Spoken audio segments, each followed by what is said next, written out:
सियाचिन हादसे में कई टन बर्फ के नीचे 6 दिन दबे होने के बाद लांस नायक हनुमंत थप्पा का जिंदा बचना ये किसी चमत्कार से कम नहीं है।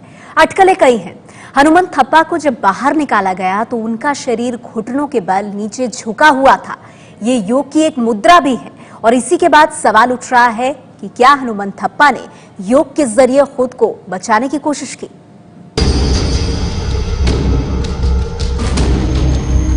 सियाचिन में हड्डियों तक को गला देने वाले -55 डिग्री तापमान में 30 फीट बर्फ के नीचे 6 दिनों तक दबा रहकर आखिर कोई कैसे जिंदा बच सकता है।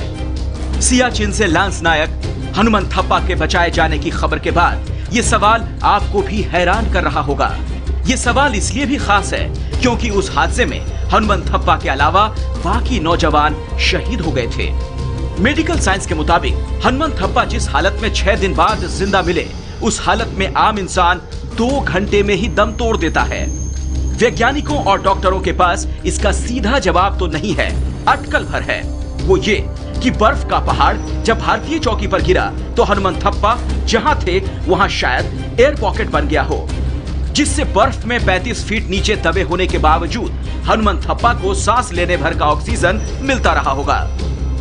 दूसरी अटकल यह है कि ठंड के कारण हनुमंत थप्पा बेहोश हुए होंगे तो उनके दिल की धड़कन अचानक बहुत कम हो गई होगी और शरीर के बाकी अंग भी कम ऑक्सीजन में काम चलाने लगे होंगे।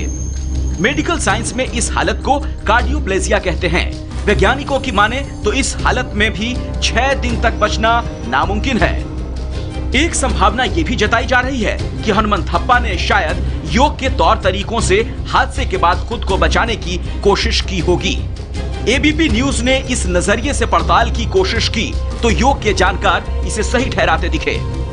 वो डरे नहीं, उन्होंने ईश्वर प्रणिधान किया। यानी अगर वो स्ट्रगलिंग स्टेट में होते तो हो सकता है कि आज हम सब ये दिन नहीं देख पाते। दूसरी क्रिया जो है, आपने देखा होगा कि मेंढक जो है वो एक हाइबरनेशन पीरियड में चला जाता है और 6 महीने तक वो जीवित रहता है। मंडूक आसन का मतलब ये है मेंढक की स्थिति में आ जाना। मंडूक आसन कैसे करते हैं? इस प्रकार से हम एक सर्कल अपने लेफ्ट हैंड से बनाते हैं और इसको नाभि के ऊपर टिका देते हैं। राइट हैंड से हम पताका मुद्रा लेते हैं और उसको अपने बाएं मुट्ठी के ऊपर टिका देते हैं। नाभि पर वजन डालते हुए हम धीरे धीरे आगे की ओर झुकते हैं, चेहरे को और सीने को उन्नत रखते हैं, बाकी सारा शरीर आगे की ओर झुका हुआ।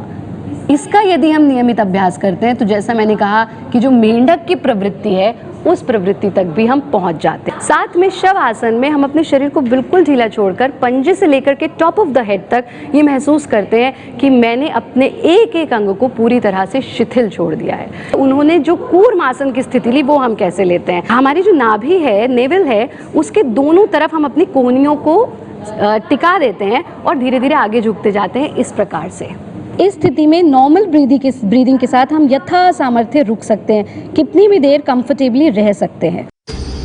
आपको बता दें, सियाचिन में सेना के बचाव दल ने सोमवार देर रात हनुमंत थप्पा को बर्फ काटकर बाहर निकाला तो उनकी सांसें चल रही थीं, दिल की धड़कन बेहद कम थी और वो कोमा की हालत में थे। उनके शरीर में पानी की बेहद कमी थी। उन्हें तात्कालिक इलाज देकर हेलीकॉप्टर से दिल्ली रवाना किया गया। हनुमंत थप्पा को दिल्ली में सेना के अस्पताल में वेंटिलेटर पर रखा गया है। उनकी हालत नाजुक बनी हुई है। पूरा देश उनकी जिंदगी के लिए दुआ कर रहा है।